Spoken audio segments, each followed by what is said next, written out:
All right, so today we're doing a deep dive right into the heart of, well, I guess you could say the financial world.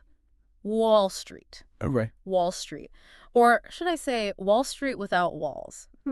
We've got this article and it's got me thinking. Okay. It's saying Wall Street, it isn't just a physical place anymore. Yeah, it's a bold statement. Yeah. But I think this article makes a really good case. Think about it.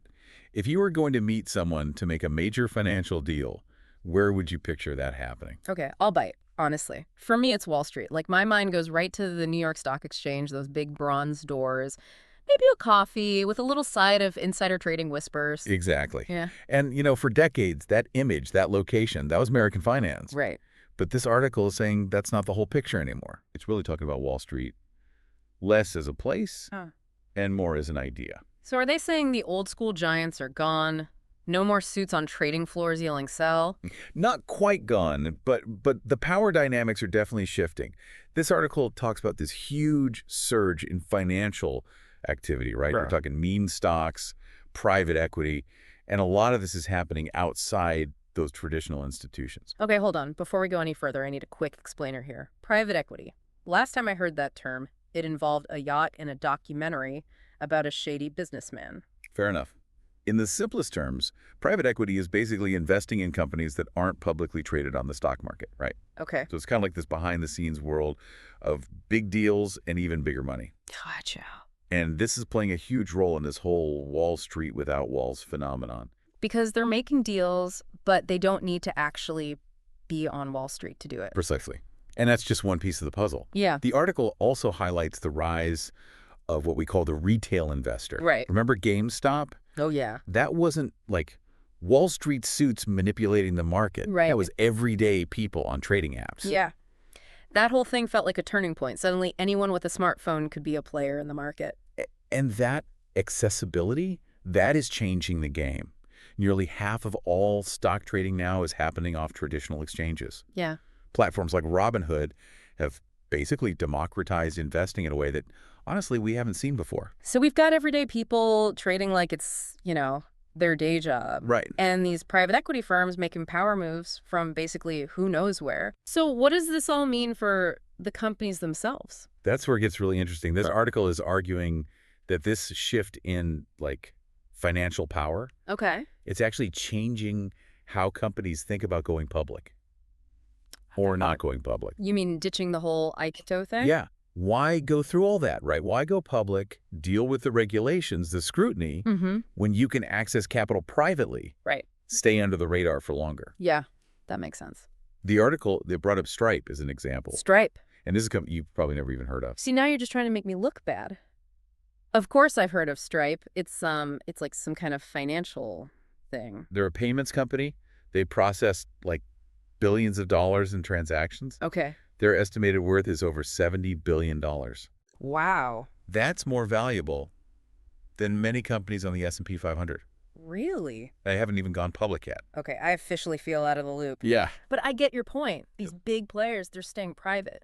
What does that mean for the average investor? Right. Are we missing out on the next Amazon because of this? That is the million-dollar question.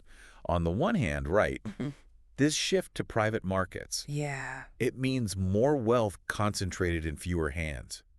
We're talking about companies like Blackstone. Remember we talked about private equity? Yeah. These guys are managing trillions of dollars. Wow. And that number's only going up. So it's like this VIP room in the financial world Yeah, kind of. that most of us, we don't even have a key. Right. Exactly. That doesn't sound great for the average person. But the article also mentioned this new geography of finance. What is that? Is that related to this whole private equity boom? It's all connected.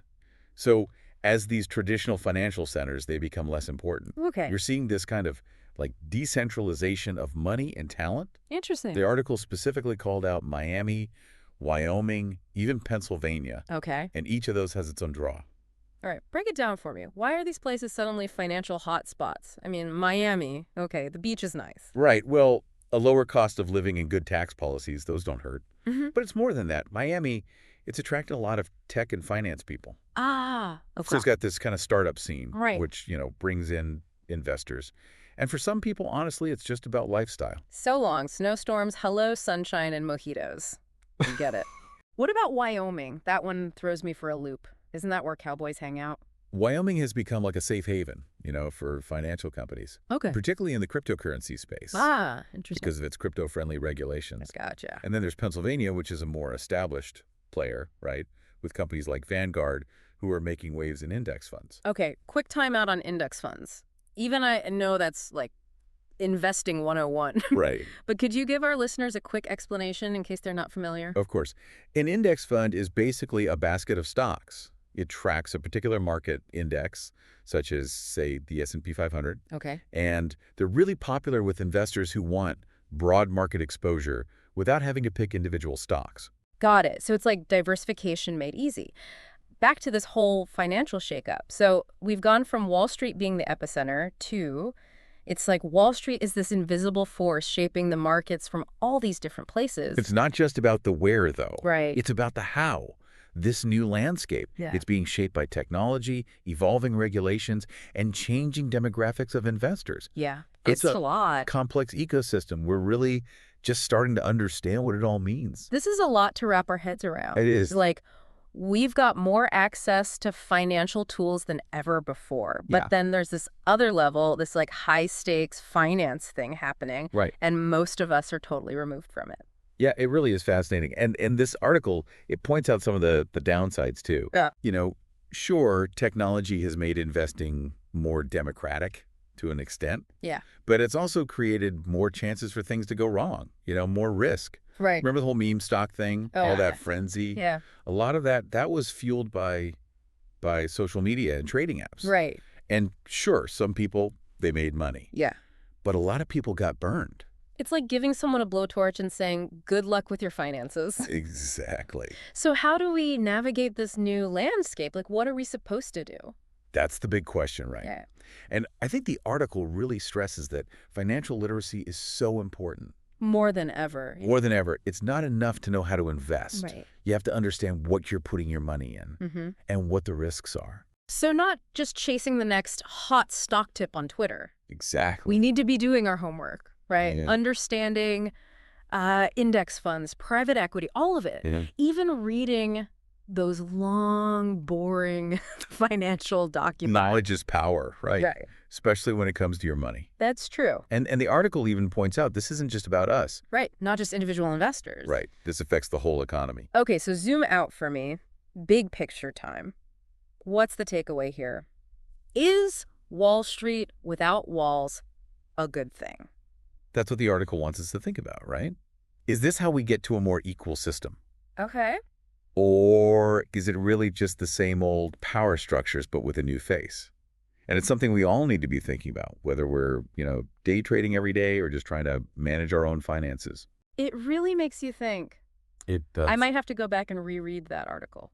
It's a good one. Yeah, with a highlighter this time. There you go.